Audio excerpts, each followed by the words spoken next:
Marwadi university మంచి భవిష్యత్తు కోసం తెలుగు విద్యార్థులు ఇష్టపడే యూనివర్సిటీ. కాల్ 9059052378 9059052379.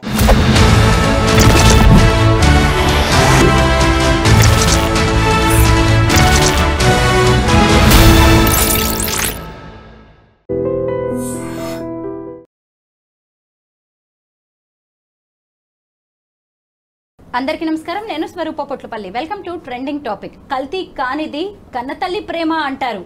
ప్రియుడి కోసం ముగ్గురు పిల్లల్ని చంపిన రజిత మనస్తత్వం మీద రకరకాలుగా చర్చ అయితే జరుగుతోంది. ప్రస్తుతం నాతో పాటు పర్సనల్ గ్రోత్ కోచ్ దీప్తి గారు ఉన్నారు. ఆవిడతో మాట్లాడి ఈరోజు ఈ కేసు గురించి అనేక ఇంట్రెస్టింగ్ విషయాలు తెలుసుకుందాం. నమస్తే దీప్తి గారు. నమస్తే స్వరూప. మీరు చూసారు కదా, సంగారెడ్డి జిల్లా అమీన్పూర్ ఇన్సిడెంట్ ని ఎవరు కలలో కూడా మర్చిపోయేలా లేరు. ముఖ్యంగా ఏంటంటే ఇక్కడ రజిత అనే ఆమె మెంటాలిటీ, ఆమె సైకాలజీ గురించి మనం మాట్లాడుకుందాం. ఖచ్చితంగా పోలీసులు చెప్పిన దాన్ని బట్టి కావచ్చు, లేదు అంటే ఈ చెన్నయ్య అనే వ్యక్తి ఆమె భర్త అతను చెప్పింది కావచ్చు, వాళ్ళ బంధువులు, కుటుంబ సభ్యులు, వాళ్ళ చుట్టుపక్కల వాళ్ళు చెప్పిన దాని ప్రకారం అయితే శివ అనే వ్యక్తి రజిత జీవితంలోకి వచ్చే వరకు కూడా ఆమె చాలా క్లీన్ ఇమేజ్ తోనే ఉంది. ఆమె మీద పెద్దగా ఎలాంటి నెగటివ్ ఇంప్రెషన్ కూడా ఎవరిలోనూ లేదు. అలాంటి ఆమె శివ అనే వ్యక్తి 3 నెలల క్రితం, అంటే తన 10th క్లాస్మేట్ అనమాట, రీయూనియన్ పేరుతో అతను మళ్ళీ ఆమె లైఫ్ లోకి ఎంట్రీ ఇచ్చిన తర్వాత అప్పటి నుంచే ఆమె పూర్తిగా మారిపోయింది. అంటే ఒక వ్యక్తి ఒక మనిషి జీవితాన్ని ఇంత ఇన్ఫ్లుయెన్స్ చేయగలడా? ఒక మహిళను, ఒక కన్న తల్లిని క్రిమినల్ గా మార్చేయగలడా? ఎక్కడ జరిగిందంటారు తప్పు? స్వరూప, మన లైఫ్లో ఒక్కొక్క ఫేజ్లో మీరు చూసుకున్నట్టయితే మన పర్సనాలిటీ కంటిన్యూస్గా ఎవాల్వ్ అవుతుంది సిచ్యువేషన్కి తగ్గట్టు. ఫర్ ఎగ్జాంపుల్, మనం చిన్నగా ఉన్నప్పుడు స్కూల్కి వెళ్ళేటప్పుడు నేర్చుకునే ఏజ్, ఈ టైంలో పోటీతత్వం అనేది క్రియేట్ చేస్తాం, కంపారిజన్ అనేది ఉంటుంది. పక్క వాళ్ళని చూసి నేను ఇంకా బెటర్ అవ్వాలి అనే ఒక స్పిరిట్ తీసుకొస్తారు. ఎవరు కూడా నువ్వు బాగా చదవద్దులే నాన్న, నువ్వు ఎలా ఉన్నా పర్వాలేదులే నాన్న అని అనరు. కొంచెం బెటర్ అవ్వు అన్నట్టే మనల్ని పుష్ చేస్తారు. ఇది నేర్చుకునే ఫేజ్. సో ఇక్కడ మన పర్సనాలిటీ ఎక్కువగా విషయాల మీద ఫోకస్ పెట్టడము, మనకున్న కెపాసిటీని బాగా యూజ్ చేసుకోవడము, మంచి నరిష్మెంట్ ఉంటుంది పేరెంట్స్ దగ్గర ఉన్నప్పుడు. బట్ రజిత విషయానికి వచ్చేటప్పటికి తను కమిట్మెంట్ స్టేజ్లో ఉంది. 3 పిల్లల్ని ఇవాళ రేపు రైజ్ చేయడం అంటే ఇట్స్ నాట్ అ జోక్. చాలా కమిట్మెంట్. పిల్లల్ని రైజ్ చేయడమే ఒక 30-year ప్రాజెక్ట్. సో మనం అర్థం చేసుకోవాల్సింది ఏంటంటే విపరీతమైన ప్రెషర్, స్ట్రెస్ ఉంటుంది. ఇది ఇక్కడ కట్ చేద్దాము. నెక్స్ట్, మల్టీ డైమెన్షనల్ పర్సనాలిటీ వైపు మనం వస్తాం. ఒకసారి అసలు ఒక పర్సనాలిటీ తనది ఎలా ఉంది అనేది అర్థం చేసుకోవాలనుకుంటే ఎలా స్విచ్ అవుతాం మనము. ఒక వైఫ్గా ఉన్నప్పుడు ఎలా ఉంటుంది మన బిహేవియరు, ఒక మదర్గా ఉన్నప్పుడు ఎలా ఉంటుంది బిహేవియరు, సొసైటీ నుంచి వచ్చే ఎక్స్పెక్టేషన్స్ ఏంటి, సొసైటల్ ప్రెషర్ అనేది, పియర్ ప్రెషర్ అంటే పక్క వాళ్ళు ఎలా లైఫ్ని డీల్ చేస్తున్నారు, పక్క వాళ్ళు ఎలా ఛాలెంజెస్ని హ్యాండిల్ చేస్తున్నారు అనే ప్రెషర్ కాన్స్టెంట్గా మన మీద ఉంటుంది. ప్రెషర్లో ఉన్నప్పుడే ఒక పర్సన్ యొక్క పర్సనాలిటీ డైమండ్ అన్నా అవ్వచ్చు, ట్రాష్ అన్నా అవ్వచ్చు. ఈ ప్రెషర్లోకి వచ్చినప్పుడు రజిత డైమండ్ అవ్వడానికి తనకు అవకాశం ఉన్నా కూడా ట్రాష్ అవ్వడానికే తను ఎంచుకుందనమాట మార్గం. చాలా ఈజీ ఏంటి తెలుసా స్వరూప గారు? చాలా ఈజీ మెథడ్ ఏంటంటే మనం ట్రాష్ అయిపోవచ్చు. ఈ నిమిషం కూడా ఉన్న రెస్పాన్సిబిలిటీని నిర్వర్తించకుండా, మన కర్తవ్యాన్ని మనం నిర్వర్తించకుండా ఉంటే ఈజీగా ట్రాష్ అయిపోవచ్చు. ప్రతి స్టేజ్ ఆఫ్ లైఫ్లోనూ మనకి 2 ఆప్షన్స్ ఉంటాయి. నువ్వు ఒక డైమండ్గా బెటర్గా ఇవాల్వ్ అన్న అవ్వచ్చు, లేకపోతే ఈజీ వే తీసుకొని తక్కువ దారిలోకి వెళ్ళిపోవచ్చు. సో చాలామంది ఈరోజు ఈజీ వేని పికప్ చేసుకుంటున్నారు. నాకు తేలిగ్గా పని అయిపోవాలి, నేను ఛాలెంజ్ని ఎదుర్కోకూడదు, నేను కొత్త విషయం నేర్చుకోకూడదు అంటే ఏముంది, ఆరాంగా నీకు ఏదైతే తేలిగ్గా ఉందో అది చెయ్యి.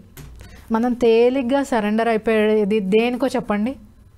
మన ఎమోషన్స్కి, మన ఫీలింగ్స్కి. ఈ నిమిషము హెల్దీగా ఒక గ్రీన్ టీ తాగే ఆప్షన్ నాకుంది, ఒక కాఫీయో టీయో లేకపోతే ఒక ఐస్ క్రీమ్ తినే ఆప్షన్ నాకుంది. ఆల్వేస్ నేను హెల్దీ ఆప్షన్ చూసుకోలేకపోతా. ఎప్పుడో ఒకసారి నాకు అనిపిస్తుంది, నా ఇన్నర్ ఎమోషన్ చెప్తుంది, ఎప్పుడు నువ్వు ఏమీ కష్టమైన మార్గం ఎంచుకుంటావు, ఈజీగా ఉంది కదా ఇది తినేసే. రజిత ఈ పర్సనాలిటీ ఒక్క రోజులో అవ్వలేదు అనేది మీరు అర్థం చేసుకోవాలి. మీరు క్లీన్ ఇమేజ్ అని దేన్నైతే చెప్తున్నారో అది తన లోపల ఉన్న యాక్చువల్ పర్సనాలిటీ కాదు. ఇది మీకు ఎప్పుడైంది అర్థమవుతుంది? శివ అనే పర్సన్ వచ్చినప్పుడు ఐ వాస్ దిస్ పర్సన్ అనేది ఒక స్ట్రాంగ్గా బయటకు వచ్చేసింది. అండ్ దాన్ని తను ఎక్కువ రోజులు కప్పిపుచ్చలేకపోయింది. We're always trying to cover our self up అండి. మన మెస్ని మనం కంటిన్యూస్గా హైడ్ చేయడానికి ట్రై చేస్తాం తెలుసా. బెస్ట్ బిహేవియర్లో ఉంటాం సొసైటీలో ఉన్నప్పుడు. మీరు ఇంట్లో చూడండి, నలుగురు వచ్చినప్పుడు, ఎవరైనా గెస్ట్స్ వస్తున్నప్పుడు బెస్ట్గా ప్రజెంట్ చేస్తాం ఇంటిని. కానీ ఎవ్రీడే బెస్ట్గా మనం ఉంచగలుగుతున్నామా? అలా ఉంచడానికి ఏం కావాలో ఆ జర్నీని మాత్రం మనం ఎంచుకోవటం లేదు. Easy easy easy easy easy way. కానీ అట్ ద సేమ్ టైము నలుగురు మనల్ని ఒక క్రిమినల్గా ప్రొజెక్ట్ చేస్తే మనం తట్టుకోలేం. సో ఏం చేస్తాం, ఎవ్రీడే కవర్ చేస్తాం. ఈ లోపల ఉన్న ఒక తుఫాను, రజిత లోపల ఉన్న ఎమోషన్స్ యొక్క తుఫాను చాలా సంవత్సరాల నుంచి తను కవర్ చేసింది. తన పాస్ట్ నుంచి ఒక పర్సన్ ఎప్పుడైతే వచ్చి తనకి చూపించారో మిర్రర్ లాగా, she wanted to bring this out. And తన దగ్గర టైం ఎక్కువ లేదు. ఎందుకు? తన ఎమోషన్స్ని హ్యాండిల్ ఇంకా తను కంట్రోల్ చేసుకోలేకపోయింది. సో ఎప్పుడైతే తను కంట్రోల్ చేసుకోలేకపోయిందో, ఎప్పుడైతే తన రియాలిటీని యాక్సెప్ట్ చేసుకోలేకపోయిందో, తన ముందున్న కర్తవ్యం ఒకటి ఉంది, తను ఏదైతే పర్సన్ ఉందో అది ఇంకొకటి ఉంది, అసలు రెండింటి మధ్య మ్యాచ్ చేయలేదు. సో అది ఒక సడన్గా లోపల ఉన్న వాల్కనీ ఒకటి పైకి సర్ఫేస్ లోపలికి వచ్చి ఎవాల్వ్ అయిపోయింది, బయటకు వచ్చేసింది.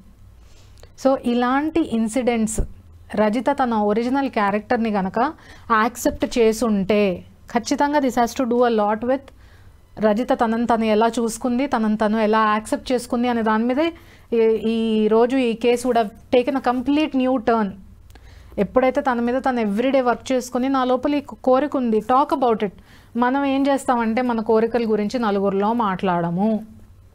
మన లోపల ఏదైతే ఇన్నర్ పర్సన్ ఉన్నారో, తన ఎమోషన్స్ ఎలా ఉన్నాయో దాన్ని కరెక్ట్ ప్లేస్లో బయట పెట్టకుండా దాన్ని కవర్ చేస్తూ ఉంటాం. ఎక్స్పెక్టేషన్స్ యొక్క డ్రామాలో కాటప్ అయిపోతాం.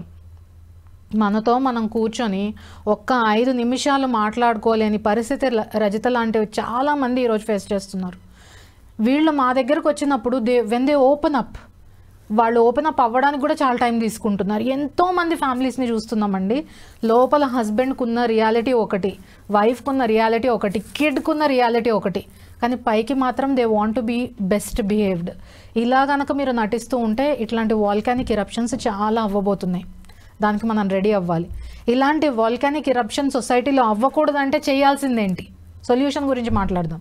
ఇప్పుడు పర్సనాలిటీస్ ఏంటి, వాళ్ళు ఎలా దాన్ని కవర్ చేస్తున్నారు, ఎందుకు ఇది ఇలా అవుతుంది, ఏముంది మన లోపల అనే దాని గురించి ఇప్పటివరకు మాట్లాడాం కదా. దీని గురించి సొల్యూషన్ ఏంటనేది మాట్లాడదాం ఇప్పుడు. ఎవ్రీడే మీతో మీరు కూర్చొని మీ కోరికల్ని, మీ ఎమోషన్స్ని ఓపెన్గా మీతో ఫస్ట్ మాట్లాడడం స్టార్ట్ చేయండి.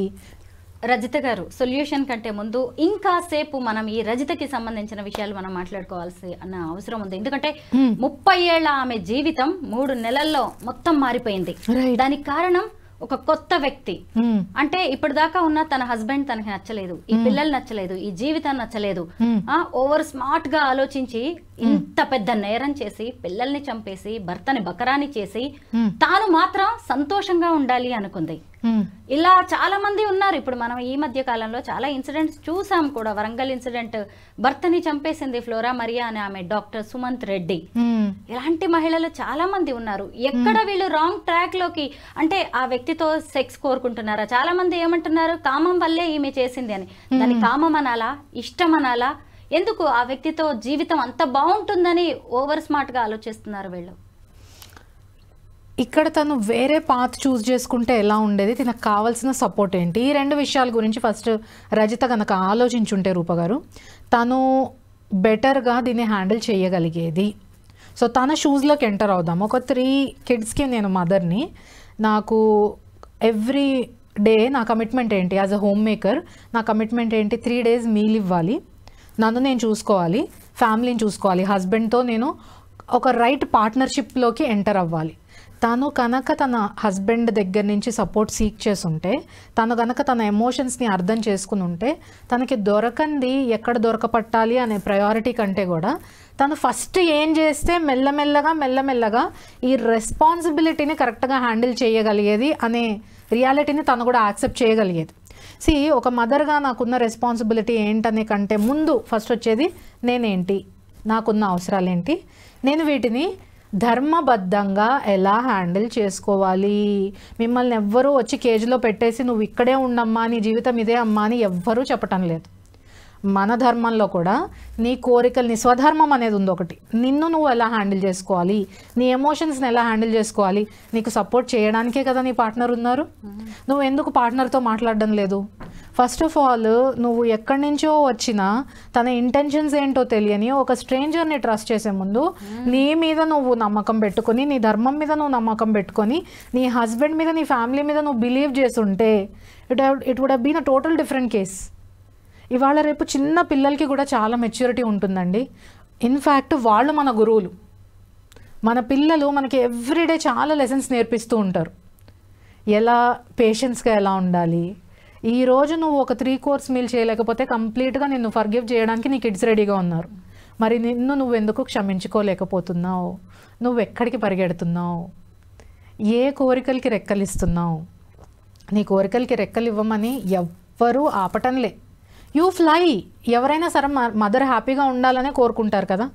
ఎవ్వరు కూడా ఈవిడ బాధపడిపోవాలి, ఈవిడ కష్టపడిపోవాలి, ఈవిడ నరకం అనుభవించాలి అని ఏ పిల్లలు కోరుకోవటంలే, ఏ హస్బెండ్ కోరుకోవటంలే. మేబీ ఎక్కువగా కంట్రోల్ చేస్తున్నారేమో, మేబీ ఎక్కువగా డిమాండ్ చేస్తున్నారేమో.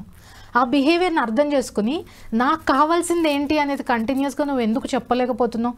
నీకు నీ కోరికల్ని తీసుకోవడానికి ఆప్షన్ లేకపోతే కదా. You have your husband. What kind of love do you want?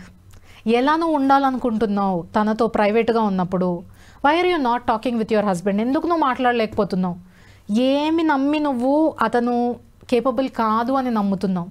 మీరు చూడండి, మ్యారేజ్ అయిన వెంటనే ఒక బ్యూటిఫుల్ బాండ్ అనేది క్రియేట్ అవ్వదు.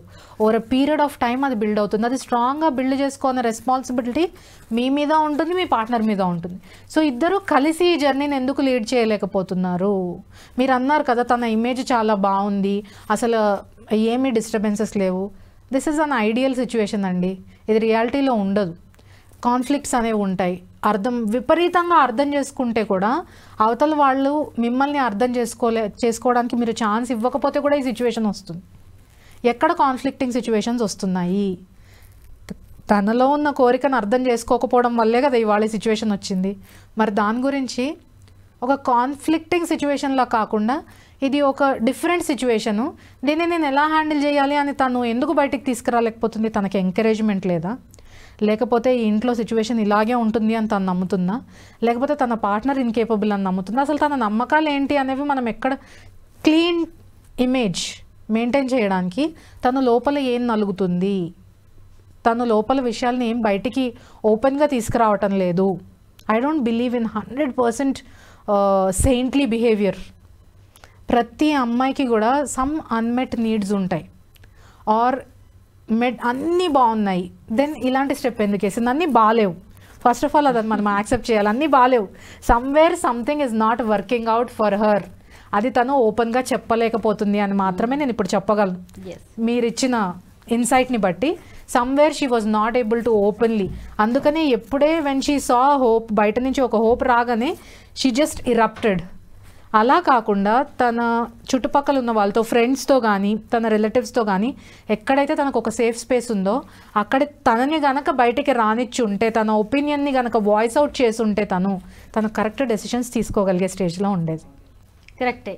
ఎందుకంటే ఇప్పుడు రజిత లాంటి వాళ్ళు మన చుట్టుపక్కల చాలా మంది ఉన్నారు. అది మేల్ కావచ్చు, ఫీమేల్ కావచ్చు, వైఫ్ కావచ్చు, హస్బెండ్ కావచ్చు.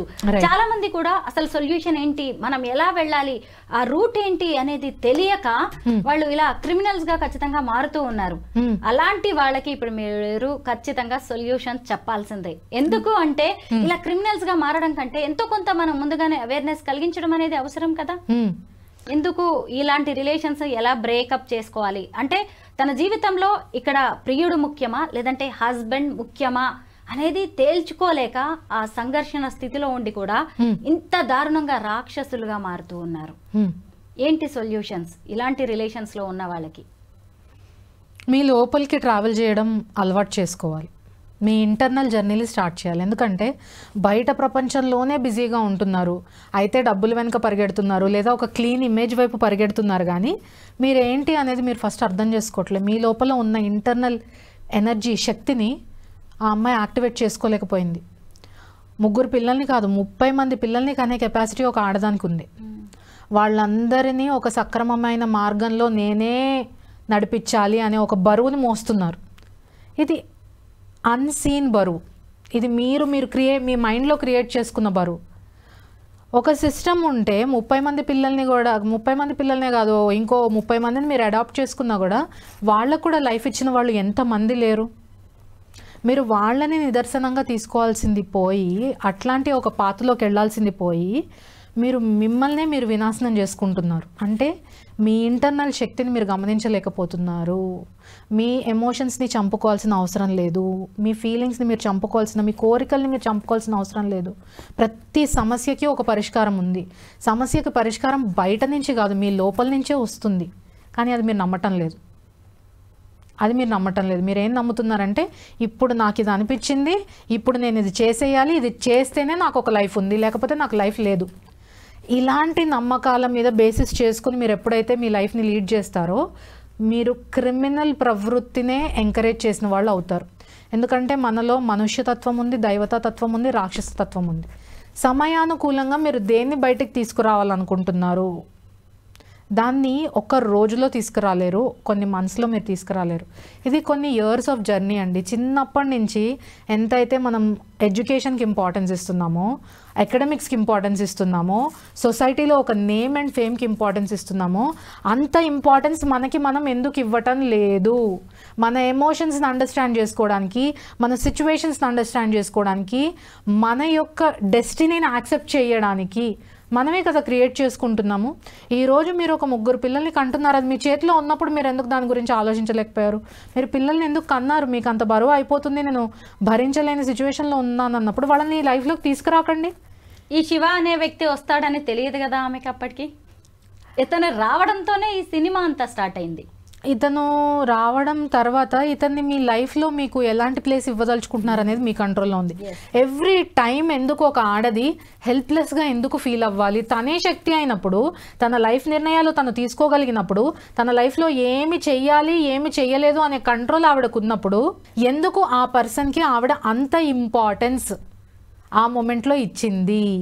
శివ వచ్చిన తర్వాత కూడా తనని తాను ఎందుకు నిగ్రహించుకోలేకపోయింది? ఈ శివ లాంటి వాళ్ళు ఎవ్రీ డే కొన్ని 100 మంది మన లైఫ్లో మనల్ని క్రాస్ చేసుకుంటూ వెళ్ళే సిచ్యువేషన్స్ కూడా ఉన్నాయి. వాళ్ళని ఇంతమందిని దాటినప్పుడు నువ్వు ఇతనికి ఎందుకంత ప్రాముఖ్యత ఇచ్చావు? నీలో ఏముంది, నీలో ఏం థాట్ నడుస్తుంది, నీలో ఏం నమ్మకాలు ఉన్నాయి, సడన్గా అది ఎందుకు బయటకు రావాల్సి వచ్చింది అని అండర్స్టాండింగ్ రజితకు ఉండుంటే ఖచ్చితంగా తను ఆ రోజు శివాని కూడా కరెక్ట్గా హ్యాండిల్ చేసేది. ఆ పిల్లల్ని చంపే బదులు ఆ పిల్లలకి ఒక లైఫ్ ఇవ్వడానికి తను ఒక సోర్స్ లాగా మారేది. అట్ ద సేమ్ టైమ్ తనకున్న కోరికని కూడా న్యాయబద్ధంగా, ధర్మబద్ధంగా తీర్చుకునే ఆప్షన్స్ ఉన్నాయి. మీరు రోజు చూడండి, extra marital affairs are you know 1 person having sex with multiple people చాలా ఎక్కువైపోతుంది ప్రవృత్తి. ఎందుకంటే మీలో ఉన్న రాక్షసత్వానికి మీరు ఒక పెద్దపీట వేసి నడిపిస్తున్నారు. మనం మనుషుల్లాగా కూడా మినిమం బిహేవ్ చేయలేకపోతున్నాం. ఆ అమ్మాయి తన నుంచి వచ్చిన పిల్లల్ని, ఒక చిరుత పులి కాన్పులో ఉన్న నొప్పిని తట్టుకోలేక తన పిల్లల్ని తానే తినేస్తుందంట. ఒక స్నేక్ కూడా అలాగే చేస్తుందంట. మరి మనం జంతువులం కాదు కదా, మనం మనుషులం కదా అన్న మినిమం ఇంగితం ఆ కొన్ని మొమెంట్స్ మీకు ఉండగలిగితే, ఏదైతే తప్పుని కవర్ చేసుకోవడానికి మీరు ఇంటలెక్ట్ వాడుతున్నారో, ఏ తెలివినైతే మీరు వాడుతున్నారో, తర్వాత నేను క్లీన్ ఇమేజ్ ఉండాలి అనే దాన్ని మీరు ఎంతైతే ఇంపార్టెన్స్ ఇస్తున్నారో అది మీరు మీ రెస్పాన్సిబిలిటీస్ మీద ఎందుకు ఇవ్వలేకపోతున్నారు? మీకున్న రెస్పాన్సిబిలిటీ ముందు మీరు మిమ్మల్ని కరెక్ట్గా హ్యాండిల్ చేసుకోవడం కదా, ఒక మనిషిలాగా బిహేవ్ చేయడం కదా, తర్వాత దైవికత్వం వైపు అడుగులేద్దాం. ముందు ఒక జంతువులాగా కాకుండా, ఒక రాక్షసులాగా కాకుండా ఒక మనిషిలాగా బిహేవ్ చేద్దాం. ఆ మూమెంట్ ఒక పాజ్ తీసుకుందాం. ఒక ప్రాణం తీయడం అంటే it needs a lot of courage. ఒక మనిషిని చంపడం కూడా అంత ఈజీగా కాదు.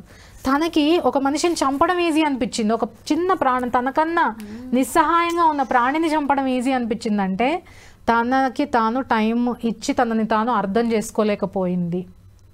ఆ అమ్మాయి ఆ 3 పిల్లల్ని చంపిన విధానం కూడా తెలుసుకుంటే, అసలు ఆమె పోలీసులకి ఎలా చెప్పింది అవన్నీ వింటుంటే మాత్రం అసలు ఇంత దారుణంగా ఉన్నారా మనుషులు? చిన్న పిల్లలు వాళ్ళు.